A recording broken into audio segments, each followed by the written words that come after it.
Alright guys, so in this lesson we are going to be talking about sub institutional supply and demand zone. Right, institutional supply and demand zone. Basically, supply and demand zone are everywhere in the market, almost everywhere in the market, and almost every single supply and demand zone will cause a reaction, but not all of them are necessarily worth trading from. Right, not all of them worth trading from. So that is when institutional supply and demand zone comes into play. Right, we want to only be trading supply and demand zone that are formed by institutions. Right, so that is what we want to be trading only. Right, so how do we now know that this supply or demand zone are institutional supply and demand zone? Right, there are few confluence, right, that I personally use to confirm that this is a institution supply or demand zone. So those confluence include market structure. So if we combine everything we have been learning together, right, first of all we have talked about market structure. So market structure will give us direction, right? It's going to give us the direction of where the market is heading to. So that will give us either we are bullish or bearish, and it is also going to tell us if we are pro trend or counter trend. So we will now use our multi-time frame, our top-down analysis, to narrate the story, so we can get which supply zone or demand zone worth trading from. Right, so basically that is what we want to be doing. So the first things that we use to confirm if supply or demand zone is an institutional or demand zone is market structure. So the second thing is premium and discounts. Right, ideally we want to check if the current price, when we analyze the chart, if it is well priced. Right, if it is well priced means it is, if it is in premium or discount. If it is not in premium or discount, it is not well priced. For example, in a bullish trend, we want to buy from discount. Right, if price is not yet in discount, which is below EQ, it is not well priced, so we don't want to get involved. Right, so if we now combine market structure and premium and discount together, this alone has give us higher accuracy. Right, so buying from a demand in a discount price, that is well priced, and selling from a supply in a premium price, that is when the market is well priced. That is when we want to be getting involved, and in that area, that is the area that we want to be looking for to find out our supply or our demand zone. I don't know why. So obviously there are few steps apart from market structure and premium and discount, although we do combine everything together. Right, we combine everything together to formulate a better trade with high accuracy. So they include liquidity. I have not yet spoke about liquidity. Right, I may be using it in sentence, but I've not yet did any lesson about liquidity. We will do it later in the future. So liquidity will tell us, right, when we have our market structure, we have our premium and discount. Maybe we want to buy from a discount. Our market structure will tell us that okay, we are bullish, we want to buy from a discount. So we will then check as our zone swept liquidity. We will check for a liquidity sweep. We will check for inducements. Of course, we are going to talk about inducement as well. is also a type of liquidity. So as it swept liquidity, we will ask ourselves, we will check, right? We are going to see it as, does it have inducement? If it has leg inducement, and now we know that, okay, we know our market structure, we are bullish, and we want to, that we are pro trend, right? For instance, we are pro trend. Now we are in discount area. We want to do what? We want to buy from a demand zone, right? So to increase the accuracy, does this demand zone swept liquidity? If it swept liquidity, great. Does it have inducement? Rather, does it have inducement? Yes, it has inducement. Amazing.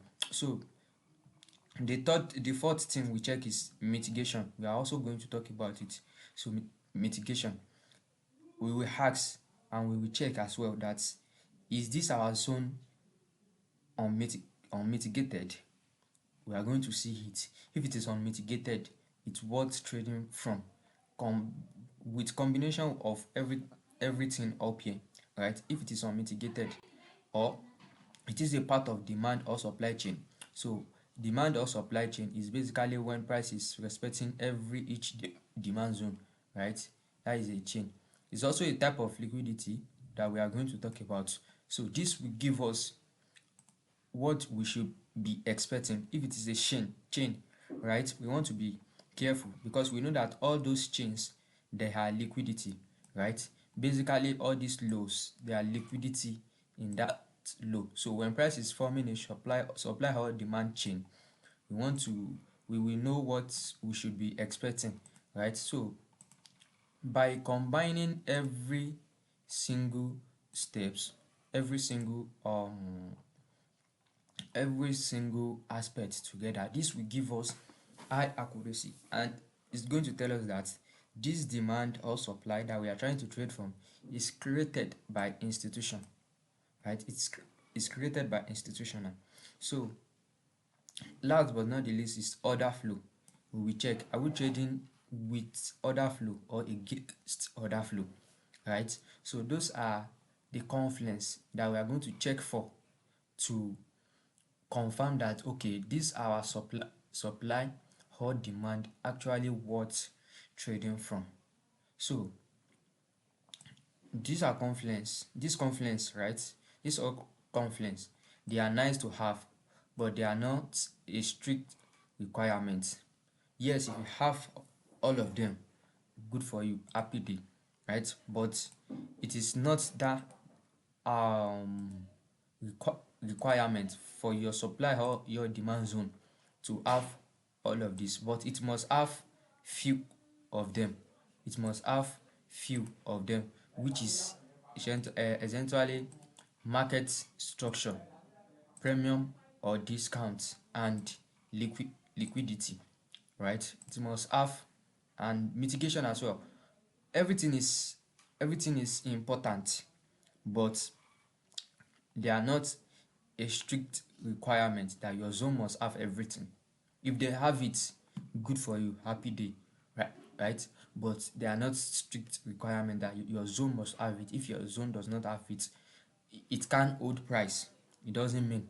So, and there are also two core methods that I use to validate an institutional supply or demand zone, right? So I want to find the zone that achieves something. I need the zone that achieves something.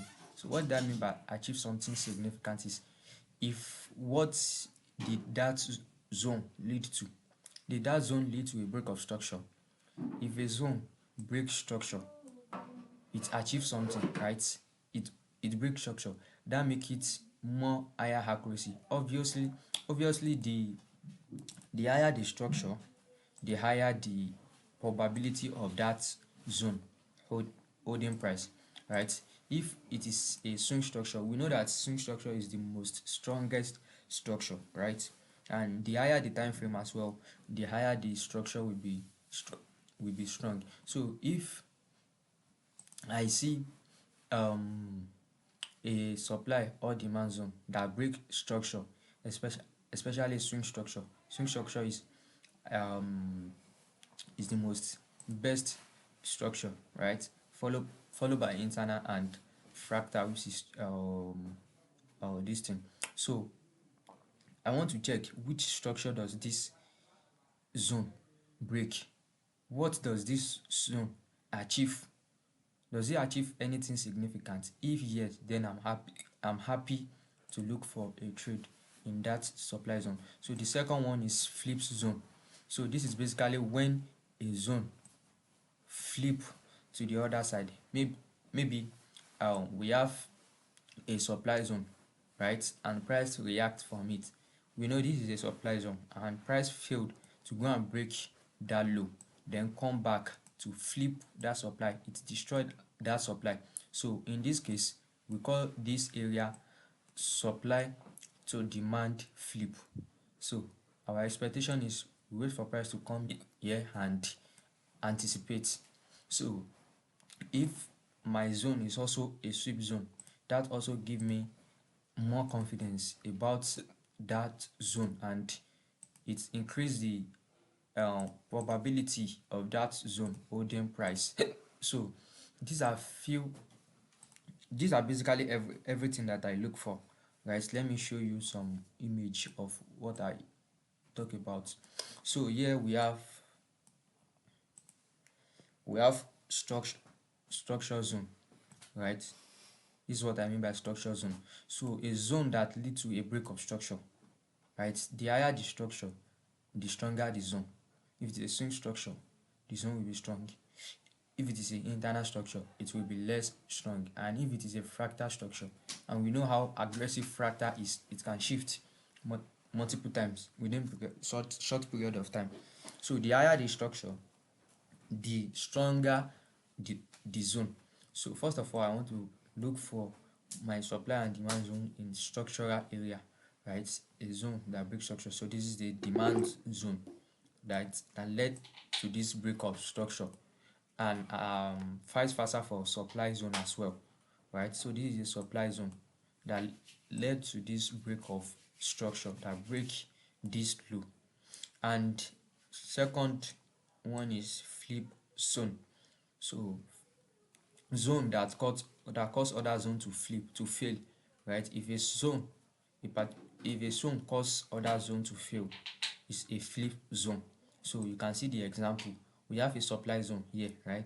So price go and get that supply zone, retrace a little bit. The objective is to break this low, but it failed to do so and it destroyed that supply zone. Give us a change trend, a trend change.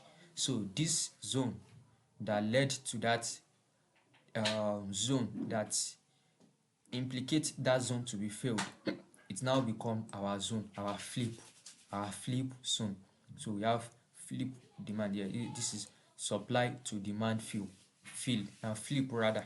Supply to demand flip. It is a supply zone before, but now it has become our demand zone. So this as well, it is not a must, but trust me, everything I talk about are very, very important. Yes, I may say it is not a must, right? But they are very, very important.